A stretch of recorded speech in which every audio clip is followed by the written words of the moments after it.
You're listening to Trademarks Made Easy.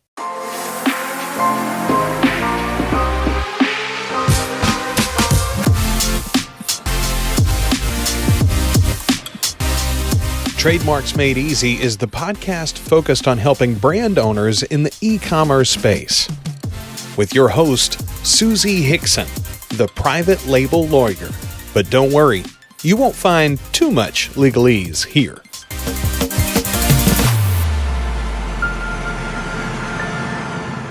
Well, hey there, and welcome back to the Trademarks Made Easy podcast. I'm your host, Susie Hickson, also known as the private label lawyer. I help clients create long-term wealth with their private label products by guiding them through the complexities of the legal landscape so they can grow their businesses securely and confidently on a daily basis. So in today's podcast, I'm speaking with Paulina Masson. Today's podcast is part 1 of 2. Paulina is a brilliant numbers person, and today we're talking pricing psychology, pricing strategies, and pricing split testing. So this sounds a little scary and complex, but Paulina makes it a lot of fun, and I think that you're going to really find it of value because you can feel so much enthusiasm in her voice. It's going to be easy for you to understand, and it's great information to apply really to any business. And I also love that Paulina is a software developer in a highly male-dominated field. And I think that she's such a great inspiration to women out there who are thinking of going into software development. You can really feel that excitement in her voice when she talks about numbers, believe it or not, and software development. So make sure you grab a pen and paper because you're gonna want to take notes. Let's get started with part 1, and I'll see you on the other side. So Paulina is the founder of Shopkeeper, and she's also an Amazon seller. She calls herself a numbers girl, and I'm definitely not a numbers girl, so I think this conversation is going to be interesting. Her favorite topics are on optimizing profits, pricing strategies, and ways to save on Amazon fees, which I'm sure everyone is looking to do. Her talks are always very practical and full of actionable tips. So again, I want to extend a very warm welcome to Paulina, and I want to thank you so much for speaking with me today. So can you tell me a little bit more about you, about Paulina? Sure. Hey, everyone. And Susie, thanks for having me here. Paulina is a numbers girl, like you heard. So I'm actually a software developer by background. And at some point in my life, I discovered the e-commerce. And I thought, I want to be an Amazon seller. And that was exactly 2014 when most of us jumped on the train of the gold rush leading to Amazon. So I was one of these people. When I became an Amazon seller, being a software developer, I just kept noticing things that I could build for myself as a little tool to do that or to do this. And that's how Shopkeeper came about. I did build the original software myself, but then I hired a team. Once people started asking me for it, my brother was a seller and then the husband, and then they shared on Facebook group. So once people started asking for that app, and I decided that it's time to make it commercial product. So we hired a team and we started a company, which is now a successful product that it is. That's such a great story, Paulina. I love that. And people can find you at shopkeeper.com, right? Right. Okay, now I'll definitely have a list of contact information for you, including like your social media if you want that on here, and a direct link to your website. So let's talk a little bit about, you say you're a numbers girl, and I think that's really cool because I feel like women are a little bit underrepresented in the software development industry.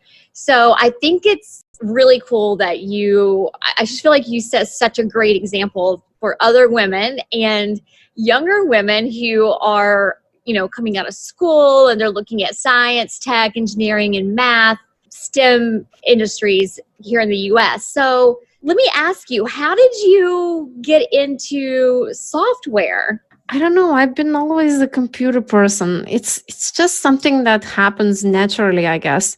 Since the first time I saw it, it's just that the first time I saw a computer, I was like 12, and then went home, and then I couldn't sleep. The whole night I was just chatting with my brother. Oh, this green screen, this was so interesting, and this did that. And when you press it, I just was so fascinated by it. So I guess, the first impression does it stall. Mm-hmm.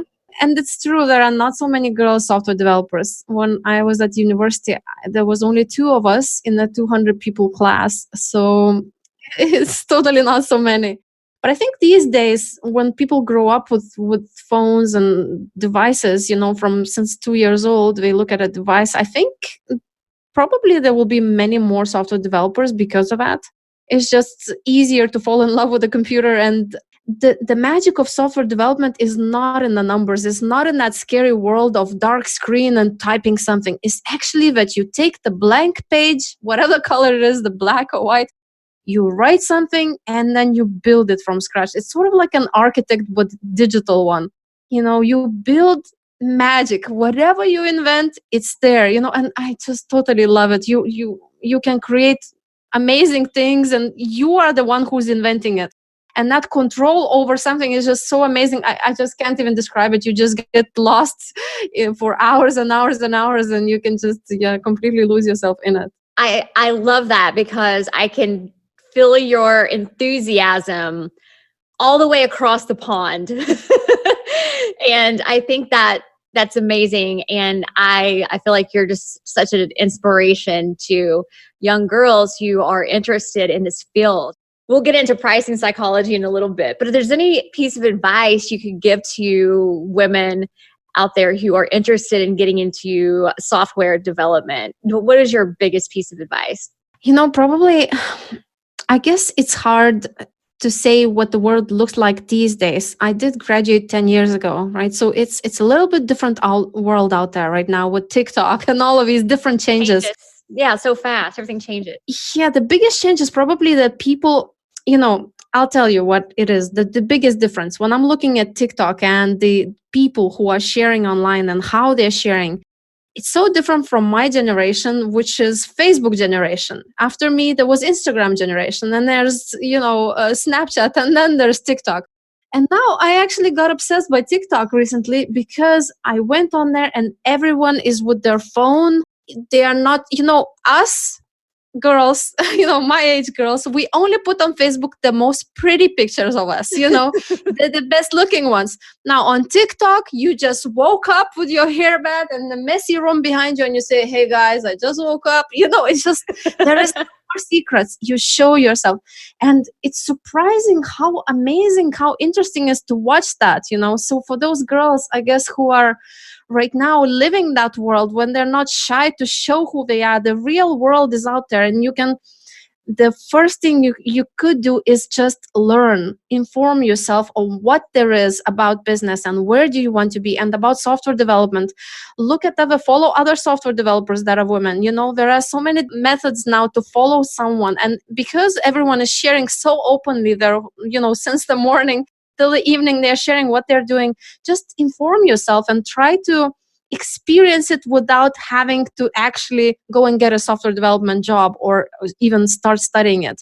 So feel how it is, and then you will start understanding if that's for you or not. So just the first thing, inform yourself and try to little bit look around and learn what there is, and try on that hat, first, before you even jump in. Yeah, before you jump in, for sure. I think that's really interesting what you said about TikTok. I am not on TikTok. It's fairly new to me, although I know it's not super new, but my niece has sort of been on it and plays around with it. And I'm kind of like, oh my gosh, one more social media platform to think about, right? It's just there. It feels like as soon as kind of everyone gets tired of one social media platform, there's another one coming down the line that we have to kind of get used to. But I like the idea of just being able to get up and like take a picture of yourself, like right after, Right? But have you noticed about TikTok? If you look at Google Trends today, and you will see it's been for the last year since it's launched as a TikTok, they were growing slowly, up. And just the last 30 days, it's been like booming to the 100% growth. I wonder It's why. amazing. Do you know what it has? Gary Vee started promoting it 30 days ago. Maybe that's why he's also an investor. But it's really amazing platform. I think it started as this lip syncing app, but it's going to become another Facebook. And people who are promoting their Amazon products on there, I've seen they are doing amazing. In 2 days, you can get like 4,000 followers just because there is nobody else doing in that, topic. And that's the opportunity right now. So it's just my advice, jump on it. That's interesting. So let's talk about that really briefly. How are you seeing people promoting their Amazon products on TikTok? Are they actually like videoing themselves using it, or? So I looked up a few examples. I was curious as well how they're doing it.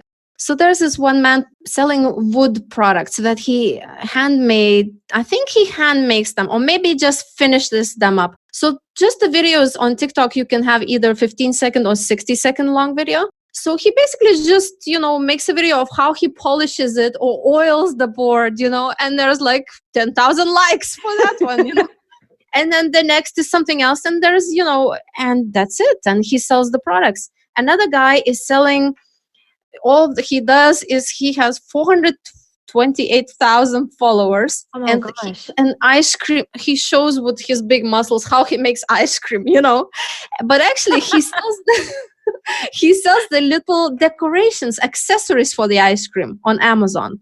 So the ones that you stick on the ice cream once you're done. Big meaty guy, like big beefy guy. No, but he has very nice, good structure.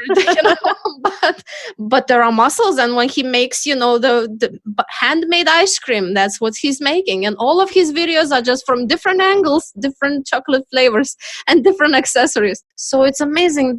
And I've seen just simple guy, actually one of my friends, so he's a UK entrepreneur. He just posted 3 videos 2 days ago saying that I am joining TikTok and I'll be talking about how to do online business. And he already has 2,000 followers in those couple days. It's just amazing because there is not many other people doing, that, and people are searching those hashtags. So it's just this time is the boom, like the old days of Instagram, so I highly recommend jumping on the train and getting into that gold rush.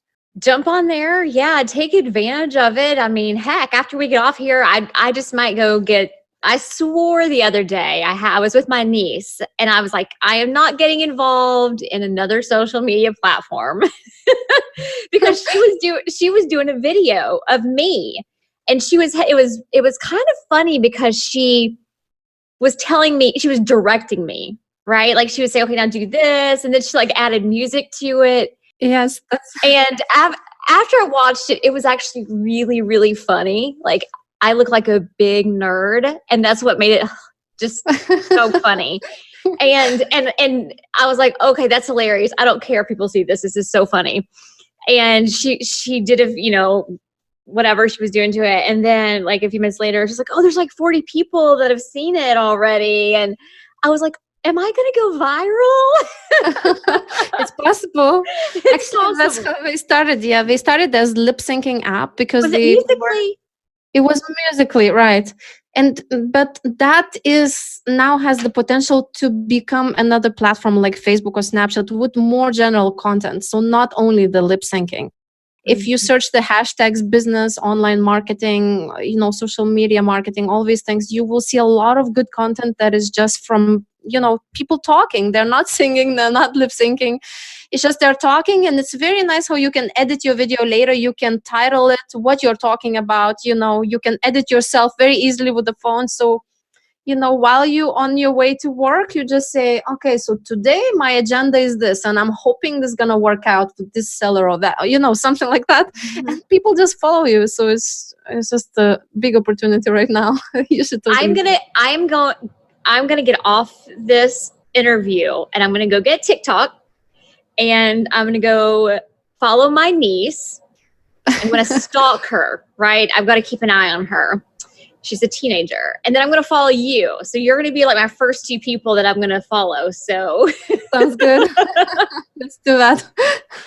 Despite the fact that I said no more social media, but you know what? I'm going to check it out. Why not? Yeah, there's a good way to engage with the others. For example, if you follow Gary Vee, you could leave, it's called, I think, there's a duet option, or there's like a response option where you can basically create a video with his original video and your little picture in it. And in that little picture, you can ask a question. So for example, if you make videos about, trademark issues and so on, I can actually ask you questions by creating another video on top of yours, and then you can reply, and people can, it's just like very, very interesting ways to engage, and it makes it, and Gary Vee uses it. So if you analyze his account, how he uses it, and try to apply that to your own niche, you can really have a lot of nice new followers. Interesting. I'll talk about some trademarks, but you have to promise to ask me something back. So there's some engagement going on. Okay.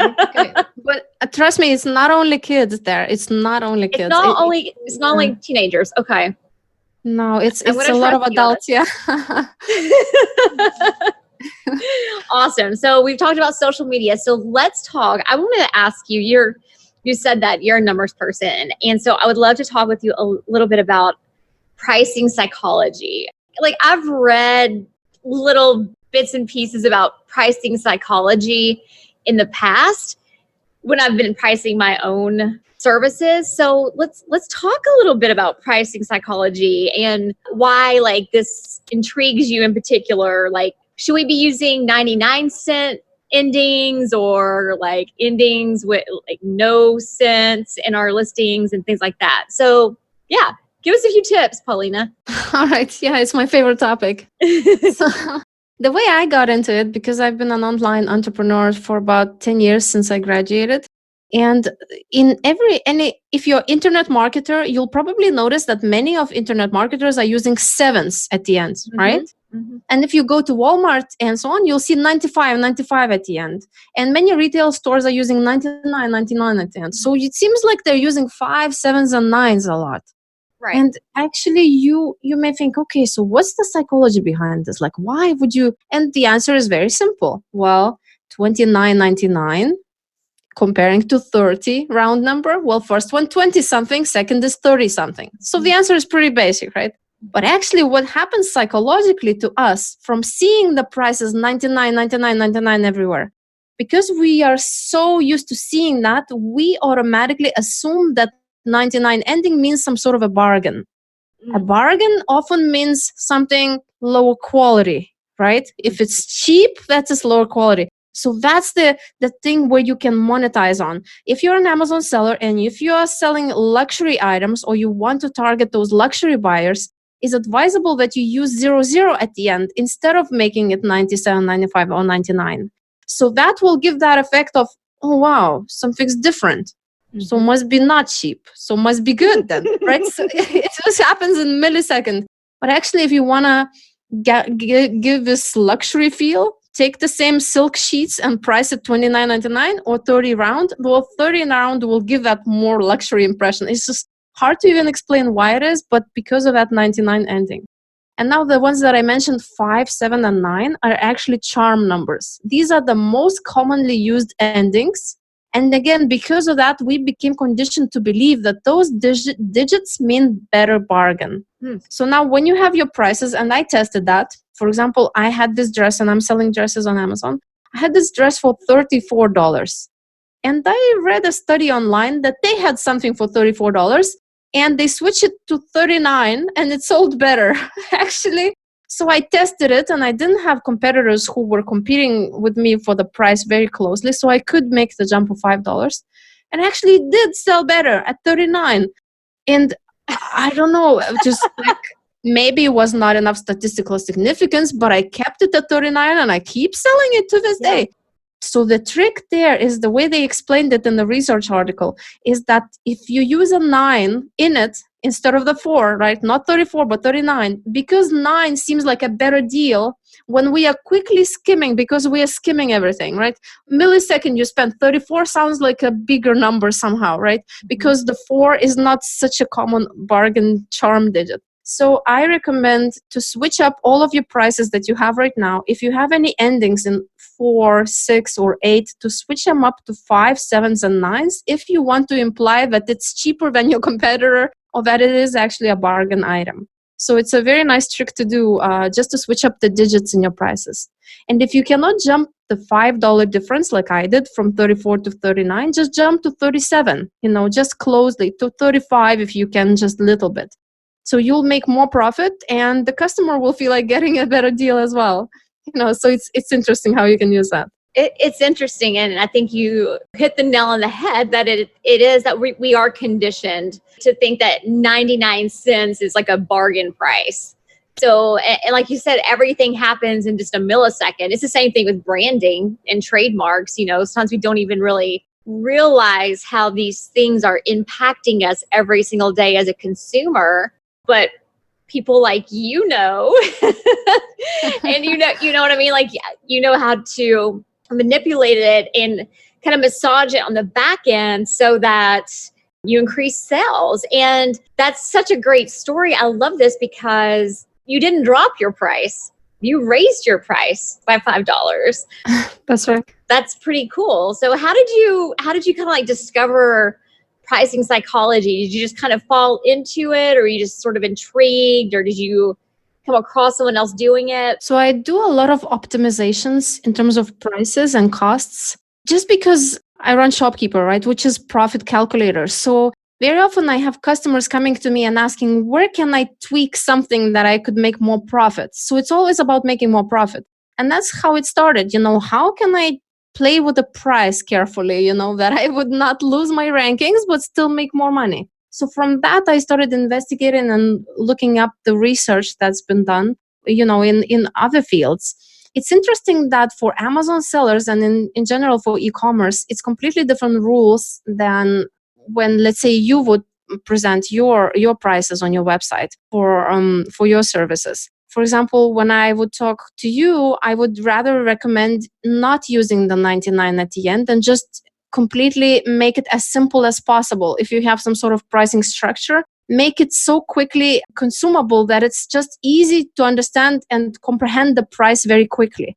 Mm-hmm. Instead of doing, $549.99 with discount of 15%, and all this complexity is not necessary. So it's just simplify.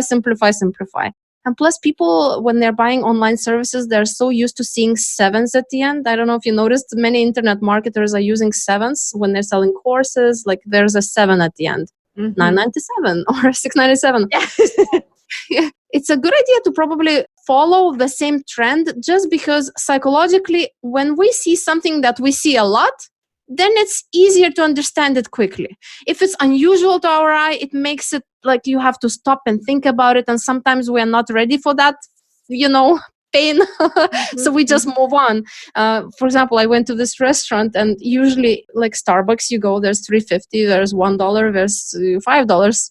I don't know, I mean, Starbucks prices maybe in Turkey. So, but they're rounded and easy, And then I went to this other coffee shop, and it had weird prices like $2.41, and then the next one was $1.86, and you have to think and squint, and just it makes your brain hurt a little bit. So you totally want to avoid that when you are deciding your price. So when you are not an Amazon seller but you're selling high ticket products, I would always round your prices, make it as simple as possible. And same applies for services and products online. Now, there's another thing with comprehension of the price. Very often we have coupons on our listings. And when you have a coupon, it's very easy to quickly lose the customer with the complexity, right? If you're going to offer $25 price and then 15% off. So now you have to figure out the 15%, and it's not easy, right? 10% off is $2, another 5%, another $1. Okay, so there's like extra step it takes to consume it, and because we are skimming everything, we are not going to do it. So it just has to look good from the first glance. So best is to probably offer $21 with $3 off. That is very quick. You can tell that you're paying $18 for it versus a percentage. Right, or you can just give 10% off. Easy right, percentage. Right. So whatever is the more easy, that's the more clicks you will have into your listing, because their eye will then skim the price, they comprehend it, then they move on to check something else, either your image, your title, or your number of reviews, and then they stay with your listing. They don't want to squint and move on to something easier, right? So it's important to always make it as simple as possible. Yeah, anything to decrease that resistance to purchase, right? Like you want to get people to, clicking that buy box as quickly as possible without there being a lot of resistance. So we talked a little bit about using 99 versus 95 versus 00. We talked about the coupons. What do you have any other little psychological tricks that you can think of? I think this is fascinating. Yeah. So what I didn't say about the coupons, that it's sometimes, on Amazon, we have a choice. We can either have a dollar amount or percentage off. And it's hard to choose sometimes which one to use. For example, there's a price of $25. And now you could either give $10 off or 40% off, right? They are equal discount. But is it $10 you're going to choose or 40%? And it's hard to tell. But when you would write them down on the paper and look in front of you, it will be very obvious. You will just feel it. There is no rule. So that's hard when I tell this to people. Just feel which one is a better deal. They say, I can't feel such things. Well, just look at the numbers and you will see that $10 seems like a smaller number than the 40, right? Because it's a smaller digit, right? So it's basically 40% off seems like a better deal because it's more significant from the first glance without making the math, right? So same would be if the price is $450, for example, and then discount is either $100 off or 22% off. So again, 100 is like now is the dollar amount that is bigger. So whichever you feel like is the more significant discount, that's the one to go with. There are many different rules that psychologists are placing. They say if you're selling something less than $100, use the percentage because it will appear more significant. But on Amazon, we all are selling products that are less than $40. So because of that, most of the time you just have to judge from how it feels like, which one feels like more significant. And that's the one I would go for. But, don't jump into changing all your prices immediately. Also look at your competitors on the first page, right? So look at your main keyword, at your closest competitors, especially those which are side by side next to you, because the customer will actually compare by skimming. So sometimes a good idea is not to invent your own price that is easily comprehensible, like I mentioned. It's sometimes a good idea to copy the little bit more complex variation that the competitor has. If he is the best seller with the bestseller tag and he has $21 with 5% off, I would also make exactly the same $21 with 5% off. Because when I'm skimming the first two listings, suddenly price is irrelevant, right? Then I am thinking about other benefits, like how many reviews they have, what's the image look like. I'm thinking about something else, not the price anymore. If you change $1 different, like I'll be cheaper than competitor. Now suddenly they have to think, this guy is cheaper, but he just wants to my sale, but this one is more popular. So you make them think all that through, right? So don't make them think about it. Just copy the competitor exactly. Sometimes that works as well, instead of using my strategy. This is cool. And I'm just wondering how many people actually sit down and think about the psychological impact of pricing and are actually thinking these types of things through when they're creating their listings on Amazon or going through there and tweaking their pricing or whatever. I wonder how many people are actually doing it. Yeah, I don't think anyone does it really at all. It goes back somewhere in the back of our brain, right? In the back of our head. That's the part of the brain, the same one that you use when you're driving. You don't even think about it. You already made the turn, and you just think, was it red or green? I don't know. So it's the same when you're skimming you're skimming the prices. You thought it's a better deal, but you don't know why. Well, because it had a 9 in it. You've seen the 9s everywhere. Right. So it works all like that. Yeah, that's so fascinating. So what about doing with your pricing, doing split testing? Do you recommend people, is that even worth digging into split testing with the pricing?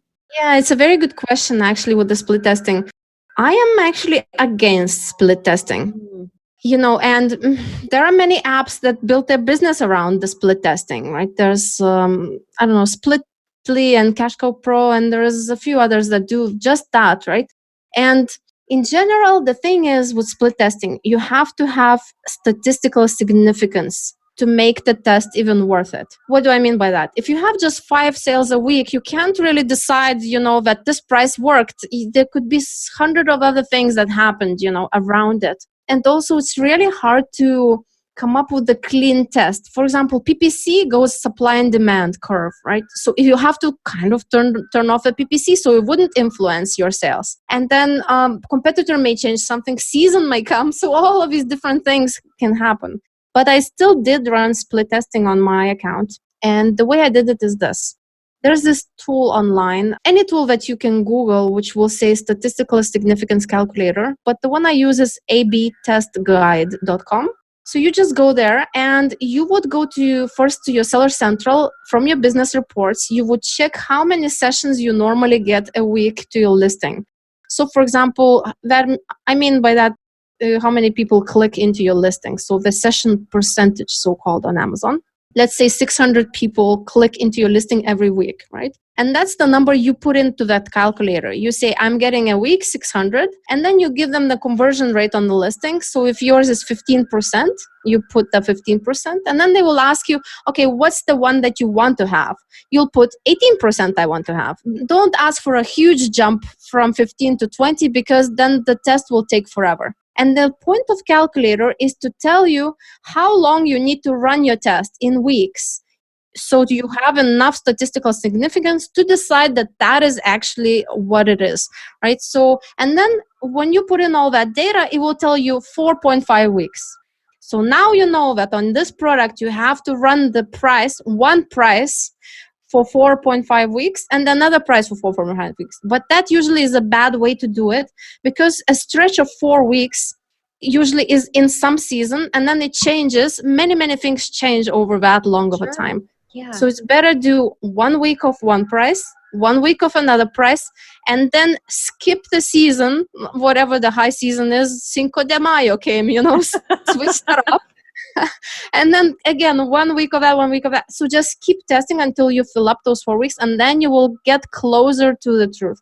So I would only do these tests on your high volume sellers, and I would not really switch the price very, very strongly. Because if you have a high seller that is worth testing and it has statistical significance easily, the thing is you're already in high ranks and you're really, really worried to lose that rank, right? So it's not so easy to quickly just make any changes for the thing that is not broken.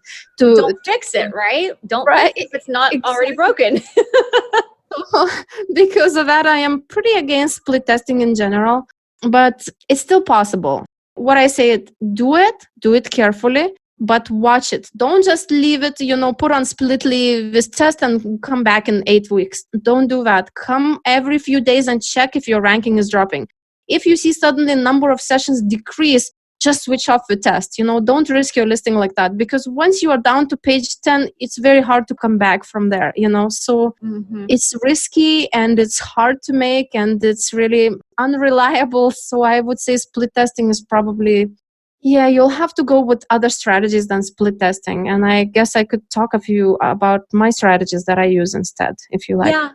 That would be wonderful. It kind of sounds like split testing might be a fairly advanced strategy.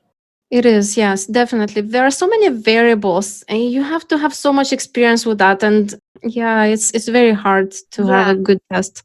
Yeah. So are you open to talking a little bit about your strategies? Sure. So where are these trade secrets?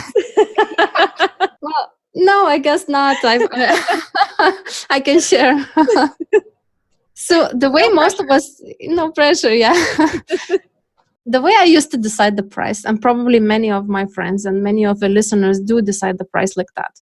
So you have your product and you just judge by your own personal spending habits. You think, if I have a knife sharpener that I'm selling, and I would never spend more than $36 for it personally, so then who's going to pay more than $36? I'm going to just charge $31, You judge from your own limit of how much you would pay for it. Mm-hmm. And that is probably the wrong thing to do, because there are many different buyers, right? Different types of buyers based on their income, on their buying habits. And there are so many things in your own financial limitations box. You are sitting and deciding your price is probably not the best way to go about it. So try to climb out of it, remove that box from yourself, and just forget about that $36 that you have in mind. And the same applies, especially it's nice to think like that about online services. Very often, if you sell something online, then you are just thinking, oh, I would never spend $2,000 for a course. I don't have that much money, and you never charge more than that,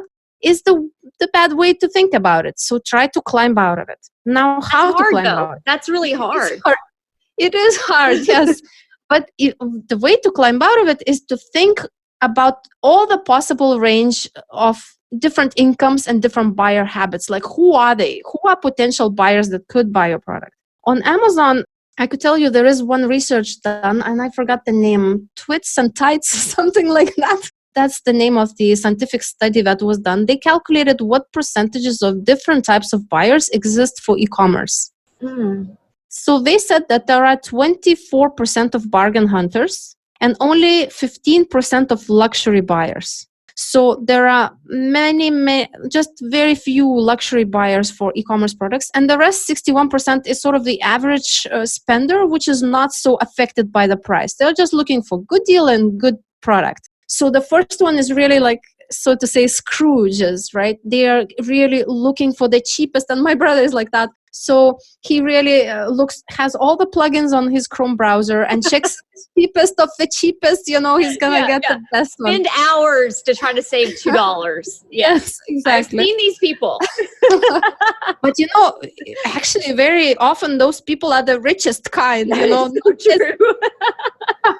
They are the richest, and you can't tell by the income which one they are going to be. It's not always the one who doesn't make any money. Sometimes people who don't make any money are the biggest spenders. Yeah. By that buying habit. And I am unfortunately one of these big spenders who don't look at the price too much. I find it too big of a hassle, especially if it's in a lower price range, let's say less than $200. In that case, I never really research the price. I just look at the benefits. So that's what luxury category happens in the big spenders world. You just look at the benefit. Will it match the color of my kitchen? What my friend is going to say when she sees this dress? You're just thinking about that. You're not even bothering if it's $60 or $160. You're just still going to buy it if you like it. Mm-hmm. So now that there are those three kinds of buyers, right? Three types of buying behaviors. You should before you even launch your product and think about your price, you should think, who am I going to target? And if you're selling a knife sharpener, you could have 3 different versions of the same knife sharpener. You could go to your manufacturer, and if you're going to charge, $11, you're going to target those bargain hunters. You could tell your manufacturer, so please remove the stainless steel and put some cheaper metal instead, right? And you can do the same the other way. If you're going to target the luxury buyers, you can upgrade it, add some additional things, velvet bag, a nice box, and other things. And then you can charge $36 for that knife sharpener, right? So you could be all of the 3. So now how do you decide which one of the 3 to even target? Well, that's the thing. You have to look at your competitors, and that is the best indicator. You have to really research your market, who is playing what game, because there is money to be made in all of the 3 buckets. Mm-hmm. If there is not enough competitors in the Scrooges, market, then go there. If there's not enough competitors in the luxury buyers market, go there. So look at mostly the first 20 results on your main keyword and judge from that. Now, don't jump to judge right away. Right now, you are probably listening to this podcast. You're going to open the page and look at the 20. Doing the research. Yes, but don't forget that you cannot judge from one snapshot. Remember, some of them could be running out of stock, adjusting their prices. Some of them could be not even on the page because they're out of stock. Mm-hmm. Some of them, the price fluctuates, right? They use repricers, they change it, and so on. They're doing promotions. So you have to base your decision on historical price average. So tools like Jungle Scout and so on, they show you the curve of historical price average. And that's what you should look up for each of your competitors. And then 2 weeks later, check again, because, some competitors might not have even been on that first page and they came back into stock. And then you will have everything on your spreadsheet and judge the situation. What's the range? So judge how many of them are working in the bargain hunters, how many in the big spenders, and how much space. Now, I will tell you how much space there is in terms of profit. If you have an option for all three of them, go for the middle, because the middle is the most profit to be made. If you calculate just 40% margin, just because I told you those percentages, there's 24 for the bargain hunters and 15 for the rest. If you put the numbers together and add 40% margin on those knife sharpeners, it turns out that the middle is the most profit. Second best is those luxury buyers. We would think that luxury buyer is the highest price, but actually because so many less of them are buying, less you are making in general. And actually Amazon started as the marketplace which was known to be the cheapest place, right? It was the biggest selection at the lowest price. Because of that, they attracted a big number of bargain hunters. And these days, there are all types of buyers there. But I would say that 15% that the study said, for e-commerce in general, I think it's less on Amazon. So I would even guess that there is probably less than 15% of that type of buyer on Amazon, just because most of them are bargain hunters that come for the good deals. So that's the second best bucket. And the third one is those bargain hunters. There you're working with $1 margin and so on. And I used to not recommend that bucket at all. And at one conference at SellerFest Israel, I was presenting this and saying on stage that I don't recommend this bucket for bargain hunters. After that, I had an 8-figure seller coming to me and saying, Paulina, I make 8 figures selling only for bargain hunters. And I make 50 cents of profit on each item, and I make a lot of money. So don't tell people that you cannot make money there. Actually, yeah, someone corrected you. So there you go. But, exactly. they could say we make 800,000, but at the end of the day, what are they taking home, right? Like, I would think that, I don't know. I mean, the expenses with that, would this really be justified to even be in the bargain category? I don't know, because Amazon takes out so many fees these days, it seems like. That's exactly right. That's my point of view also, because PPC needs some percentage, right? And then storage fees and refund rate is going to happen. There will be, many categories have an additional returns processing fee, which is in apparel, like my category, and anything that you can try on and return. Many sellers don't even know that there is this returns processing fee, which is an additional FBA fee. So you pay double FBA fee when the product is returned. So if you're working with 50-cent margin, what you can do, it's very, very hard to make money in there. So I would recommend for beginner sellers, don't look at bargain hunters. But if you are an experienced seller, it's probably one of the areas that you could look at if you have high, fierce competition in the other two buckets. So that's when you ask me what's my secret comparing to split testing, what do I do? Well, I basically decide my prices based on competitors. I look at the competitors, analyze the market very well, like I said, on historical averages, and then I decide who I'm going to target. And only then I go to my manufacturer and I say, okay, let's make this knife sharpener to be for the luxury guys. So my whole product process actually is after I decide the price strategy. So it's important to think about it very early in your product development process. That's really a different way of going about it. I like that. It's something I haven't really heard before, because people are usually product first, right? And then figuring out, but this is interesting because you're kind of taking like this reverse engineering approach. And I think that's cool. That's all for this episode. Thank you so much for tuning in. I hope you loved it, and I hope you found it of value. So in our next episode, we're going to dive into part 2 with Paulina. So make sure you subscribe so you don't miss that next episode. And remember, never stop learning. Thanks for listening to Trademarks Made Easy with Susie Hickson, the private label lawyer. If you enjoyed the show, please subscribe anywhere you find podcasts or at theprivatelabellawyer.com. Remember, the information provided in the Trademarks Made Easy podcast should not be construed as legal advice. It's for informational and entertainment purposes only. It should not be considered a substitute for legal advice. Also, I'm not your attorney. You should engage with an attorney to discuss your specific legal issues. And finally, while I have taken precautions to ensure that the content of my podcast is current and accurate, errors can occur, and thankfully, like us, the laws are ever evolving.